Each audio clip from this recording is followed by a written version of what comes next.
Maswerteng umaga po mga ka-STL. Narito na po ang resulta ng STL Rizal para sa araw na to, first draw September 21, 2024. Araw ng Sabado, naway ang mga natayan niyo pong mga numero kanina ay manalo nawa ngayong umagang ito. 11 AM kaya't kunin niyo na po yung mga tickets. Narito na po ang resulta.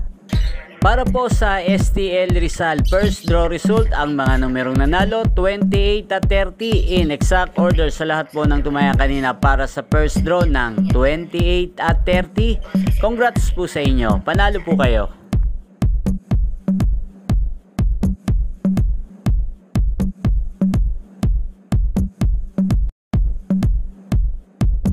Congrats po sa lahat ng mga nanalo. Maraming salamat po sa panonood nyo sa aking channel, Roderick Hernandez TV. Huwag pong kalimutang mag-subscribe. Thank you for watching.